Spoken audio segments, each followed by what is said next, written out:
पहले बात यह हो रही थी कि सफेद पोस्ट सफेद झूठ बोलते क्यों है।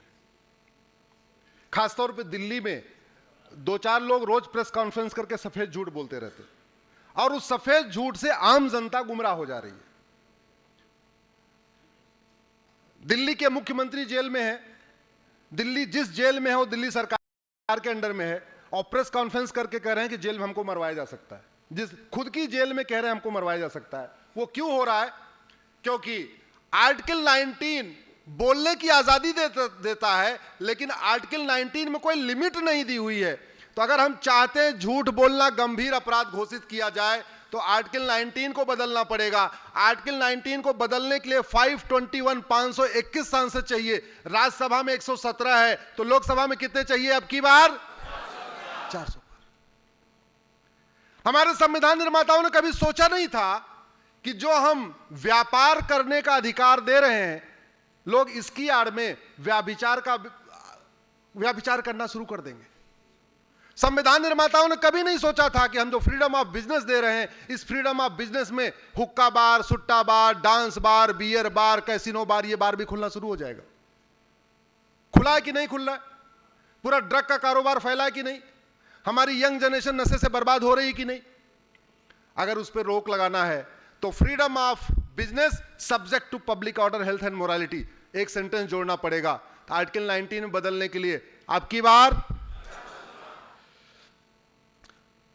हमने अग्नि बना लिया, ब्रह्मोस बना लिया, बड़े बड़े हमने परमाणु बम बना लिए, 108 मिसाइल एक साथ छोड़ दिया, लेकिन हमने झूठ पकड़ने के लिए नार्को पॉलीग्राफ ब्रेन मैपिंग कानून नहीं बनाया। हमने हर जिले में narco polygraph brain mapping test करने के लिए लैब नहीं बनाई। क्यों नहीं बनाई? क्योंकि हमारा आर्टिकल 20 मना करता है। हम चाहते हैं मुकदमों का फैसला जल्दी जल्दी हो। अगर कोई झूठ बोले फट से उसको पकड़ लिया जाए तो क्या करना पड़ेगा? Narco polygraph brain mapping lab कानून बनाना पड़ेगा। और वो कानून बदलने के लिए आर्टिकल 20 को बदलना पड़ेगा। आर्टिकल 20 फंडामेंटल राइट है। फंडामेंटल राइट के लिए 521 सांसद चाहिए, राज्यसभा में 117, इसलिए अब की बार भारत में गुलामी के स्कूल चल रहे हैं, गुलामी की शिक्षा चल रही है। गुलामी के जो नाम चल रहे हैं वो तो चल ही रहे हैं। गुलामी की शिक्षा चल रही है। मुगल काल में जो स्कूल खोले गए वो आज भी चल रहे हैं। और वहां क्या पढ़ाया जाता है? भारतीय त्योहार मनाना हराम है, भारतीय संस्कार हराम है, वंदे मातरम हराम है, माता का पैर छूना हराम है, पिता का पैर छूना हराम है, बड़ों का आशीर्वाद लेना झुक के ये भी हराम है। वसुधैव कुटुंबकम पढ़ाया नहीं जाता, नारी तू नारायणी पढ़ाया नहीं जाता, यत्र नारस्तु पूज्यते रमन्ते तत्र देवता पढ़ाया नहीं जाता, सर्व मंगल मांगल्ये पढ़ाया नहीं जाता। पढ़ाया क्या जाता है? जो हमारे तरीके से इबादत करे वो पाक और जो ना करे वो नापाक। जो हमारी तरीके से रहे, जो हमारे तरीके से कपड़ा पहने, जो हमारी तरीके से इबादत करे, जो हमारे तरीके से सोचे, जो हमारे तरीके से त्योहार मनाए वो पाक और जो ना मनाए वो नापाक। अरे भैया, भारत पाकिस्तान का विभाजन इसी फिलॉसफी पे हुआ था। उस समय ये नारा दिया था, हम पाक हैं, तुम लोग नापाक हो, पाक नापाक एक साथ नहीं रह सकते, इसलिए हमको पाकिस्तान बनाना है। ठीक है? तो अब वो स्कूल चल रहे हैं और हम ये चाहते हैं कि भारत में सर्वपंथ संभाव भी रहे, सब मिलजुल के रहें। सब मिलजुल के कैसे रहेंगे जब सबकी सोच एक जैसी नहीं होगी? सब मिलजुल के कैसे रहेंगे? और एक जो सबसे बड़ी दिक्कत क्या है गुरुदेव, अगर किसी बगीचे में एक आम का पेड़ लगा दिया जाए, बगल में बबूल का पेड़ लगा दिया जाए, 5 साल के बाद कौन सा पेड़ बचेगा, कौन सा सूख जाएगा? जोर से बोलिए जरा। और आम सूख जाए, वो सर्वाइव ही नहीं कर सकता, रह ही नहीं सकता। भारत में समान शिक्षा हो, वन नेशन वन सिलेबस हो, वन नेशन वन करिकुलम हो, सबकी किताबें एक जैसी हो, ज्यादा नहीं तो कम से कम 10वीं तक। बंगाल वाला बंगाली में पढ़ेगा, महाराष्ट्र वाला मराठी में पढ़ेगा, गुजरात वाला गुजराती में पढ़ेगा, यूपी बिहार वाले हिंदी में पढ़ेंगे। लेकिन सिलेबस और करिकुलम अलग अलग क्यों? उसके लिए आर्टिकल 21A को बदलना पड़ेगा। जो राइट टू एजुकेशन है उसमें एक शब्द जोड़ना पड़ेगा, इक्वल। राइट टू एजुकेशन को बनाना पड़ेगा राइट टू इक्वल एजुकेशन। 10वीं तक पूरे देश में सबकी एक किताब, 10वीं तक एक साथ एग्जाम। उससे भाईचारा बढ़ेगा कि नहीं? बंधुत्व बढ़ेगा कि नहीं? सबको समान अवसर मिलेगा कि नहीं? लेकिन आर्टिकल 21 चूंकि फंडामेंटल राइट है, उसमें बदलाव करने के लिए क्या करना पड़ेगा अब की बार? और अब की बार 400 पार तब होगा जब सब लोग वोट देंगे। वोटिंग तो 50% हो रही है, 55% हो रही है, 60% हो रही है। तो कहां से 400 पार होगा? जब 400 पार नहीं होगा, समान शिक्षा लागू नहीं होगी।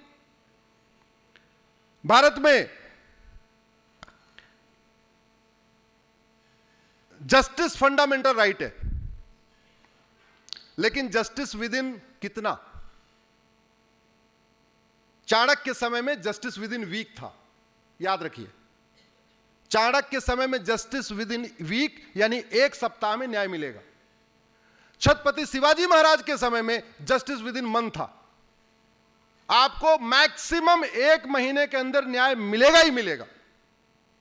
रानी अहिल्याबाई का justice system justice within month, Chhatrapati Shivaji Maharaj का justice within month, Raja Vikramaditya justice within month, और आज की डेट में जस्टिस विद इन डिकेड हो रहा है। Justice with in 5 decade, justice with in 4 decade, justice with in 7 decade. और चूंकि जस्टिस इतना लंबा हो रहा है, न्याय में इतना टाइम लग रहा है, तो अराजकता बढ़ती जा रही है। एक मुकदमा चल रहा है जौनपुर में, 40 साल में हो गया गुरुदेव, 10 बीघे जमीन का मुकदमा है। एक आदमी कह रहा है मेरी वाली वसीयत असली है, दूसरा कह रहा है मेरी वाली वसीयत असली है। 40 साल बीत चुके हैं, सबसे नीचे वाले लेवल पे है वो, लोवेस्ट लेवल पे, उसको चकबंदी अधिकारी कहते हैं, कंसोलिडेशन ऑफिसर। अभी वहां से डिसाइड होगा, अपील होगी एसओसी के यहां जाएगा, वहां से डिसाइड होगा, अपील होगी डीडीसी के यहां जाएगा, वहां से डिसाइड होगा, अपील होगी कमिश्नर के यहां जाएगा, वहां से डिसाइड होगा, अपील होगी हाई कोर्ट जाएगा, वहां से डिसाइड होगी, अपील होगी सुप्रीम कोर्ट आएगा। 40 साल में सीधे सबसे नीचे लेवल पे है। यह हमारे संविधान में तो क्या करना पड़ेगा? संविधान में आपको एक आर्टिकल 21B जोड़ना पड़ेगा, जस्टिस विद इन ईयर। एक जुडिशियल चार्टर लागू करना पड़ेगा। ये जो तारीख का तारीख वाला खेल है ना, इसको बंद करना पड़ेगा। आपको एक जुडिशियल चार्टर लागू करना पड़ेगा। और जैसा मैंने पहले कहा, झूठ को गंभीर अपराध घोषित करते 50% मुकदमे डाउन। और जैसे आपने जुडिशियल चार्टर लागू कर दिया, जज के लिए मैंडेटरी हो गया, आपको हर सप्ताह तारीख देना है। अगर जो मुकदमा आप मंडे को सुन रहे हो, हर मंडे को उसको सुनते रहो जब तक खत्म न हो जाए। जो मुकदमा आप ट्यूसडे को सुन रहे हो, हर ट्यूसडे उसको सुनते रहो जब तक खत्म न हो जाए। जो मुकदमा वेडनेसडे को आपके सामने आया है, उसको हर वेडनेसडे सुनते रहो, सप्ताह सप्ताह, जब तक खत्म न हो जाए। उसके लिए आपको संविधान में संशोधन करना पड़ेगा, और संविधान में संशोधन करने के लिए 2/3 बहुमत चाहिए। यानी अब की बार पूरे देश में गुरुदेव धर्मांतरण चल रहा है, और धर्मांतरण एक शब्द के कारण हो रहा है। संविधान में आर्टिकल 25 में जो प्रोपोगेट वर्ड लिखा हुआ है, एक शब्द। मुगल काल में भी धर्मांतरण हुआ, ब्रिटिश काल में भी धर्मांतरण हुआ, और आज भी धर्मांतरण हो रहा है। चाइना में धर्मांतरण होता है क्या? सुना आपने कभी? सुना नहीं। अच्छा, एक बार उस पंथ में घर वापसी हो जो भारत के संविधान को मानते हैं, इक्वलिटी, जस्टिस, लिबर्टी, फ्रेटर्निटी को मानते हैं, वसुधैव कुटुंबकम को मानते हैं, नारी तू नारायणी को मानते हैं। बात समझ में आती है? ऐसे रिलीजन में कन्वर्जन हो रहा है जो भारत के संविधान को मानता ही नहीं। एक जो सबसे पहले बात तो हमें निकाल देना चाहिए, सर्वधर्म संभाव। दुनिया में सर्वधर्म नहीं है, बहुत सारे धर्म नहीं है, धर्म तो एक ही है। वो क्या है? बाकी सारे पंथ हैं। इस पे मेरी एक पीआईएल चल रही है, धर्म और पंथ पे भी। केंद्र सरकार के गृह मंत्रालय, कानून मंत्रालय, शिक्षा मंत्रालय, संस्कृति मंत्रालय को नोटिस जारी हुआ है गुरुदेव। मैंने कहा कि पहले स्कूलों में पढ़ाइए धर्म क्या है और पंथ क्या है, और पूरे ऑफिशियल डॉक्यूमेंट से धर्मनिरपेक्ष शब्द हटा दीजिए। पंथ निरपेक्ष लिखिए, बात समझ में आती। धर्मनिरपेक्ष नहीं होना चाहिए। भारत धर्मनिरपेक्ष नहीं है, भारत एक धर्मनिष्ठ राष्ट्र है। भारत एक धर्मनिष्ठ राष्ट्र है, धर्मनिरपेक्ष राष्ट्र नहीं है।